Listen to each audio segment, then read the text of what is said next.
myself Geeta Biswas. Now, as we are discussing about principles of pedagogy, I will tell you about anxiety. As we know, when something is attached to our behavior like sad, happy, then we learn easily.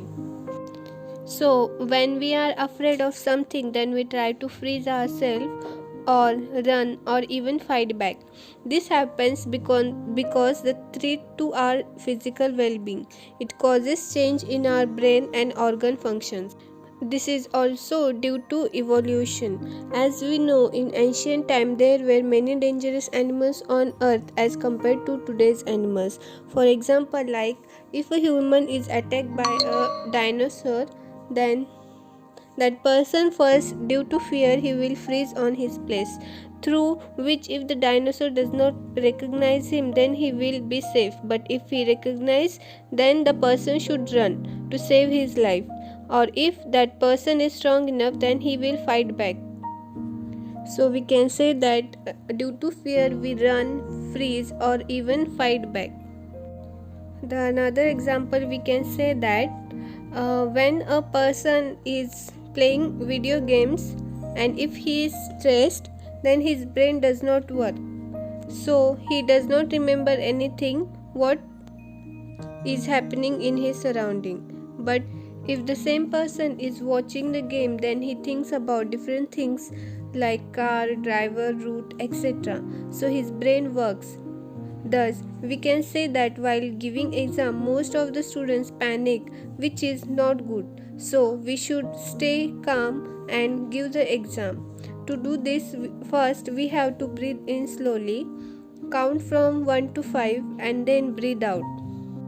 Thus, doing this for 1 minute, the students will give good exam and achieve good marks. Now, I will tell you about passion and enthusiasm. As we know, when we are happy or excited, then we learn very fastly and easily. This happens because when we are excited, then our brain secretes dopamine and other neurotransmitters. So this connect new information from outside and the information which is present inside earlier. But it does not mean that more happiness allows us to learn more. For example, if a person is shopping, then his dopamine level is high, which leads to more happiness, but this lasts for only few seconds. So, to be happy again, he should shop more and more. During this period, we cannot learn as our mind is only focused at shopping. Small children learn more easily than old people as they are more excited to learn new things than old people, as we know that old people know very much, so they are not excited to learn. So if we are learning something new in exciting way, then we will learn easily as compared to boring way. Thus, if a student has to achieve good marks in exam, then he should learn his topic excitably so that he will remember it for long time. Now I will tell you about grit. As we know, in society, it is more important to have a successful life than having good grades in school. So, if a person has self control, passion, and perseverance, then that person will achieve success in his life. Passion is something that if we love something, then we will learn it very easily and we achieve positive grades. Thus, a student should make his career in the field which he loves.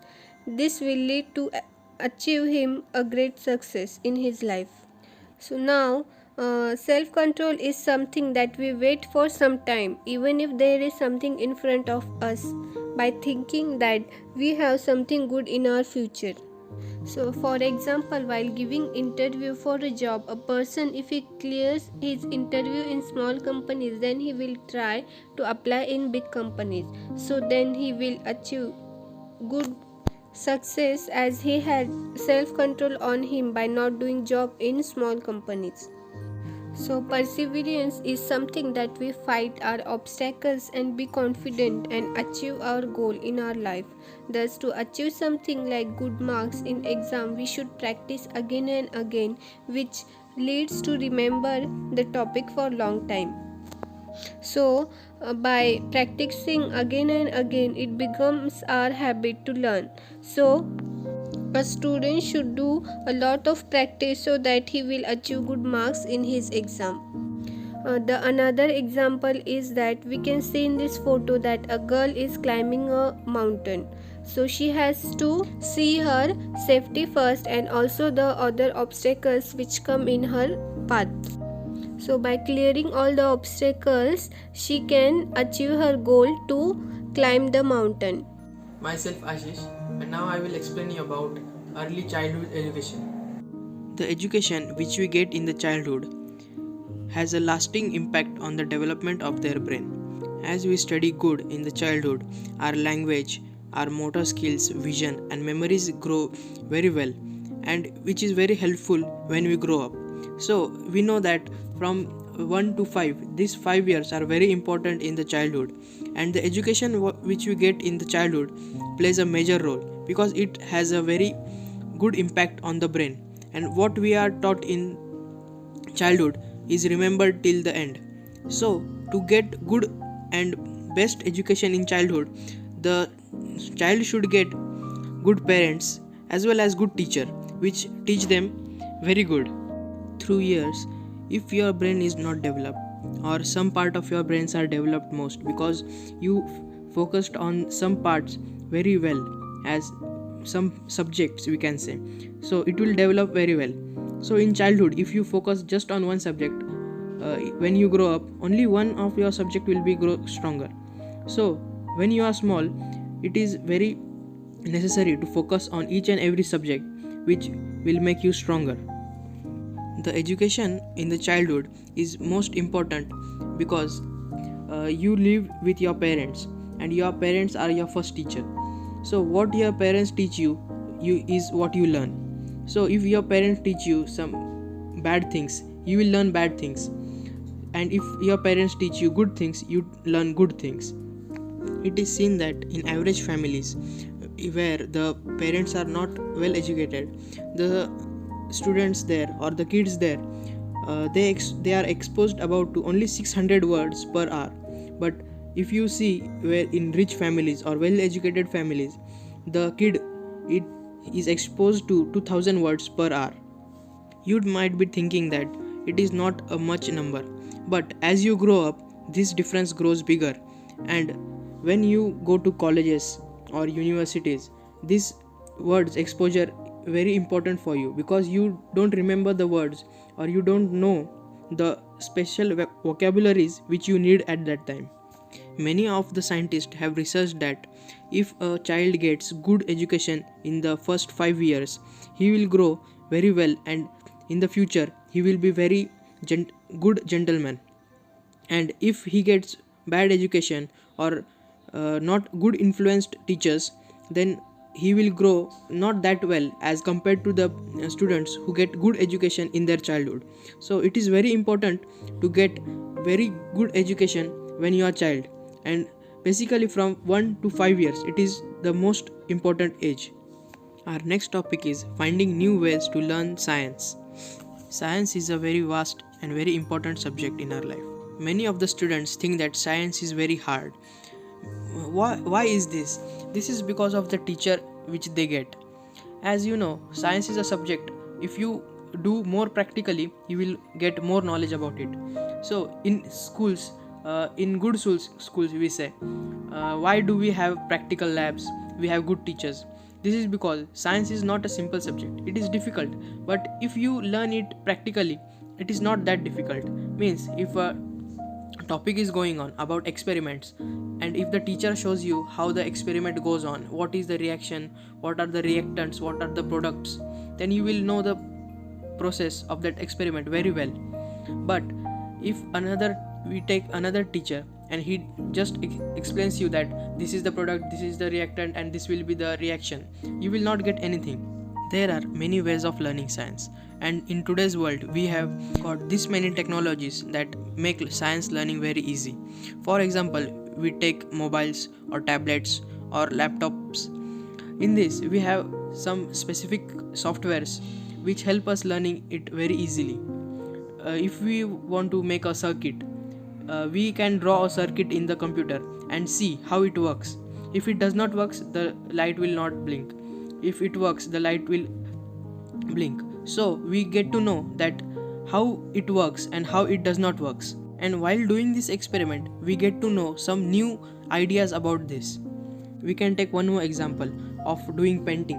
When we do painting on paper, only we can feel some one color or two colors, but if you mix many colors, it will be no use of that painting.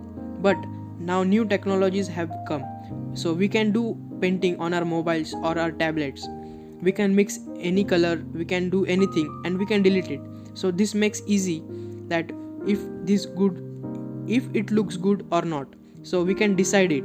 And this is how we can make it easy to learn science and things related to it. My next topic is the science of learning, effective education and great schools. As we know, teachers are the most important in schools, in colleges, in each and every field. If there is a good teacher, the students he makes will be good. As we have heard a saying that if there is a good teacher, he will make the class good, but if it is a bad teacher, he will make the class bad. In what means we can say the teacher is bad or good? So each and every teacher is unique and he has unique thinking, and we have seen in the last videos that the pedagogy is most important for the teachers. So how to teach? So we can take the example of teaching geography. If the teacher says that, see, this country Peru, it is in south, we can tell the Greenland, the biggest island, it is in the north, it is the big, though no one will understand. But if he takes a globe and tells, see, this is this country, this is USA, this is Russia, each and every student will remember and will know, yeah, we know this globe, and he will always be confident about it, and in the future it will help them. And not just they will remember, yeah, this is this, and so by which they will be confident in future. So we know that teacher is important. So how and where the teachers train and learn? As the students, teacher also has to take some training to teach the students.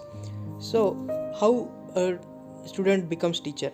We can see when you are good educated, you become a teacher.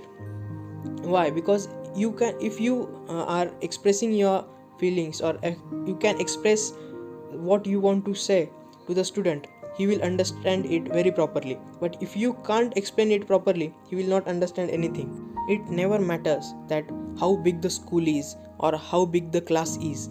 It matters that how good the teacher teaches to the students and how well the students understand the teacher. So it is very important that in every school the teacher should be good and he should teach the students well.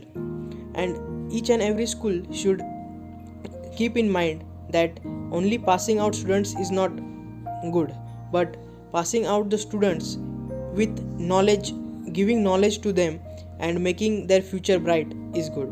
Everyone, my name is Sneashish and here I am to present a presentation on pedagogy and psychology. My topic is brain's control center, executive function. Executive function of brain's control system consists primarily of three topics: working memory, inhibitory control, and cognitive flexibility.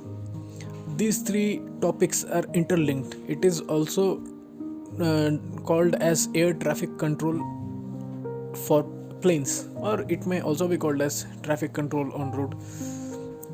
In the following diagram, we see that brain has various portions of it which involves in a series of voluntary and involuntary actions. The frontal lobe, parietal lobe, and occipital lobe. These are the parts of cerebrum, that part of the brain which is involved in voluntary actions. In simple words, which includes those actions which is under our control. The posterior part of the brain is cerebellum, which includes involuntary actions, and this part of the brain controls involuntary actions like digestion, respiration, etc. And now, discussing about the brain, most of the executive functions are controlled by frontal, parietal, and occipital lobe. Now, coming back to the topic, working memory as our first topic under brain's control center. Working memory processes information when properly developed. It enables to manipulate, utilize multiple chunks of information, manipulate deep ideas. Without it, our intelligence is limited. The second topic is inhibitory control. Inhibitory control relates emotions and controls our behavior during stressful situation. Change childhood behavior can be changed by it. Cognitive flexibility. It is also a form of adaptability to a new environment or task or situation very quickly. If we can't adapt quickly to a new environment, we might face stiff resistance towards our survival in newfound situations or location. Charles Robert Darwin, English naturalist, geologist, and biologist, best known for his contribution to the science of evolution. He quoted, "It is not the strongest of the species that survives, nor the most intelligent survives. It is one that most adaptable to change." WHO definition of health says that health is a state of complete physical, mental, and social well-being, and not merely an absence of a disease or infirmity. From the above two standard statement, I may conclude that health is a state of complete physical, mental, and social well-being with the special ability to adapt any environment, not merely absence of any disease or infirmity. May I also conclude that if an organism may remain adaptable, it may also remain alive forever. But in order to do that, it has to exchange matter and energy in between, inside and outside of the physiological system of the organism concerned. In terms of thermodynamics, it must be an open system. Now friends, you see, I use the working memory of the brain's control center in order to utilize various chunks of information into one complete piece of information. Although it is only a hypothesis and not a proven information that we are discussing in the above conclusion, but it is surprisingly exciting that we can manipulate information and join the dots. In fact, our entire task on the presentation is to do the same: working memory, inhibitory control, and cognitive flexibility, and put them into action. While we are discussing cognitive flexibility, we come to the topic of working memory. It also shows that all the above topics here are interrelated, and hence the name air traffic control of planes given to it. Cognitive flexibility seems to be a decline steadily in old age, with diseases like Parkinson's disease, Alzheimer's disease, and dementia. This mental function, the mental function seems to have diminished tremendously. Well, so to speak, both working memory and inhibitory control are also diminished. The cognitive ability of learning to speak is up to only first 8 to 10 years after birth. If a kid is not able to speak in that time, he will not be able to do so properly for his entire life. Example of working memory. Let's take an example of two shopkeepers, John and Ron. They both keep the same stock of goods, same area of location of the shop, and at times the same customers, but not. What makes the difference is John's working memory, which is incredible. He never lets his customers wait, gives them a variety of products, always smiling and helpful, and never goes into controversy. But what is special about him is he does the calculation for the bill payment instantaneously. The customers are always surprised to see that. He never makes them wait. He gives the bill to them then and there. At times he runs out of the stock because he is always busy, in spite of being fast, because people unusually come regularly to see him into action, and thereby he ends up selling entire stock almost every day, while Ron receives the same customers when John's stock of goods is over. John has got great cognitive flexibility. He remembers all the products and their related information and shares them with customers very cheerfully. So this is how the difference is illustrated in this example. Executive function develops in the first 5 years of life. It requires care and nurture for the child. 16 minutes of walking improves memory of children according to a study, because while walking barefoot they have to keep many things in mind. Well, another study says that the blood contains iron, which is a magnetic substance, and walking barefoot increases the blood circulation due to the magnetic force lines of earth, which acts on the body directly, thereby increasing body flow into the brain, blood flow into the brain, supplying it with fresh O2 and glucose. In any case, the memory capacity increases. At the end of this topic, I would like to say that hard work and repetition and also required among other functions. Well, I may not be sure about the conclusion.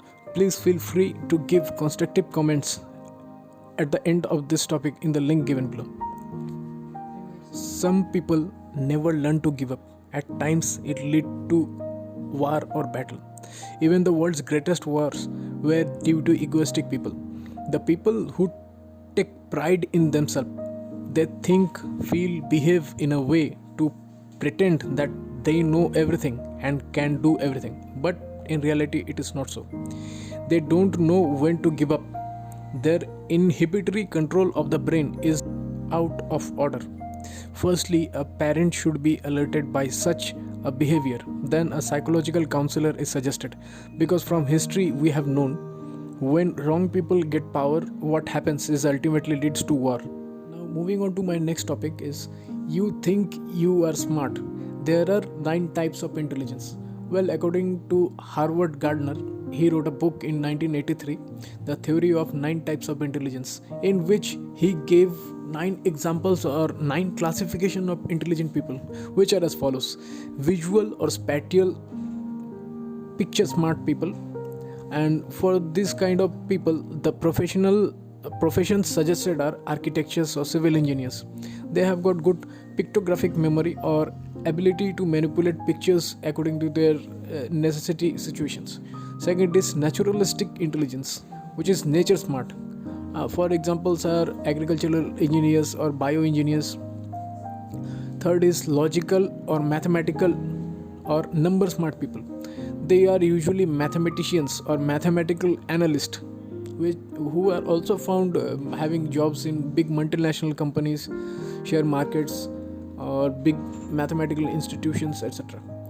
Fourth is interpersonal people or people smart. Example of these kind of people in professional point of view are HR or human resource executives and MBA professionals. The next one is verbal linguistic or word smart people. They are usually literate people, people from the field of literature, or writers or poets, etc. Those who are good with the jumbling of words. Next one is existential or life smart. Example, life of art living people, or those kind of people who have good survival instincts in the nature, or who has gone to forest and do hitchhiking or mountaineering. People like them, they share their experiences. Next one is bodily kinesthetic or body smart. Example of this kind of people are flamboyant personality with leadership quality or athletic build. We usually look up to a person who is tall, broad and handsome looking, and he has also a smart voice in order to follow them, because what we see is what we feel. Next intelligent people is interpersonal or self-smart people. They are usually introverts. They're not usually introverts. They are psychiatrists or psychological people who are smart enough to understand the feeling of other people and psychological working of various person in an organization. And the final type of intelligent person is musically smart, or those people who are in the field of music industry. more or less nowadays everyone has the above following qualities, but it is sometimes not possible to have all the intelligence in a single person. For example, bodily kinesthetic person who is flamboyant will not be very much perceptional. He won't have empathy like an intrapersonal or self-smart person. Likewise, who is musician, he might not have mathematical sense as that much of, but it might not be so, but usually it happens so. My next topic is attachment theory, how childhood trauma affects life. In primary stage of life, we are bounded to our caregiver, which is usually our mother or our aunt, who takes primary care for us first 1 to 2 years of life. Now, attachment are usually of two types: securely attached and insecurely attached. Securely attached people build trust, builds relation, good social skill. This is the first type of attachment, or first type of people in attachment. And insecurely attachment people mistrust people. They have poor social skills. They are primarily of three types: anxious, ambivalent, anxious, avoidant, anxious, disorganized.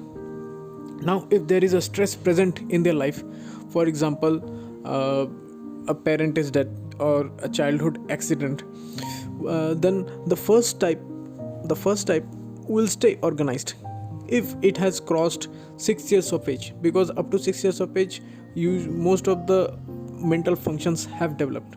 But anxious ambivalent will also stay organized, anxious avoidant will also stay organized, anxious disorganized will become disorganized. Well, in the first type, the organized people will have trustworthy and will feel securely attached, trusting and optimistic young people. They will have a positive self-image. But in the second type, anxious ambivalent, they will be anxious, clingy. They would have mood swings, which would lead to in later life to become ambivalent themselves. They will never show their true feelings. Others may think of them to be unpredictable or moody. They will have a negative self-image of themselves.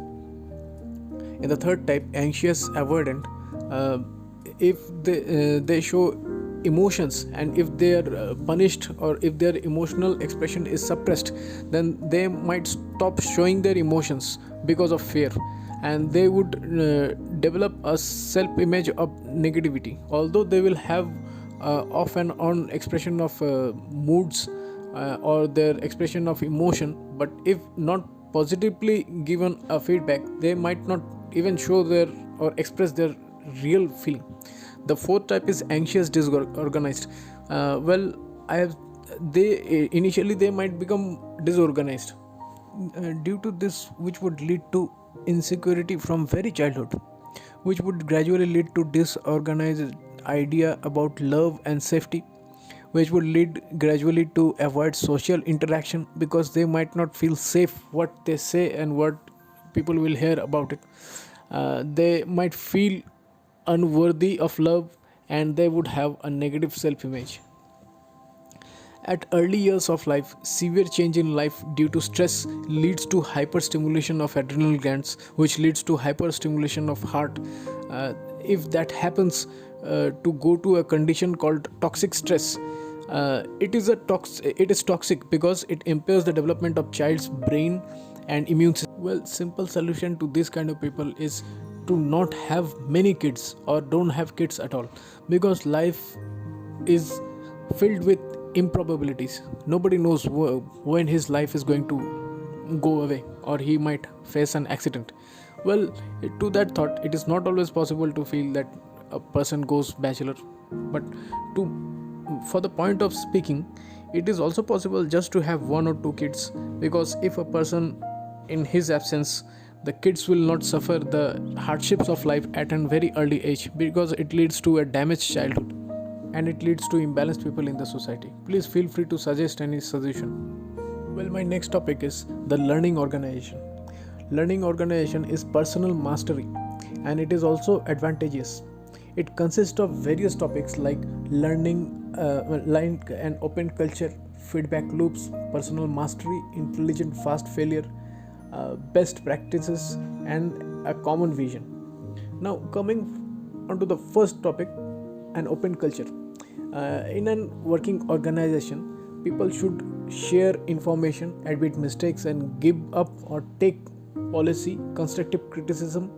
Leaders should show their human side, which would make the working of the organization very easy and friendly. Next topic is feedback loop. They design and implement, do surveys and give suggestions and comments. Even employees gives feedback and share reflect after the work is done. Next is personal mastery. Leader encourage personal mastery. Employees try to achieve personal mastery. They do feel proud of their work. They are motivated intrinsically. Example, the work in a hospital, like every department in a hospital are led to work independently, which would bring the work very positively into the field. Next is intelligent fast failure. When a new product is made, it is made as a prototype, not on pen and paper discussing type. So it leads to a production of a prototype, and the prototype leads to the formation of the industrial type, and in the industrial type the product is viable for the customers. Next is best practices. Big organizations study other organizations' ideas and implement them. For example, like printing manufacturers stole the idea from Gillette, selling printers cheaper than ink, which is expensive. It is also seen among doctors. For example, in developing countries, doctors who do not charge fees but sell their own medicinal drugs. Next is a common vision. A business proposal. When all employees share a common vision, then the employees understand the hardship of all, as well as the essence of what they are doing. They set their own goals and targets. Then regulations are reduced. This reduces bureaucracy, autocracy, and corruption in the organization. That's all. Thank you very much.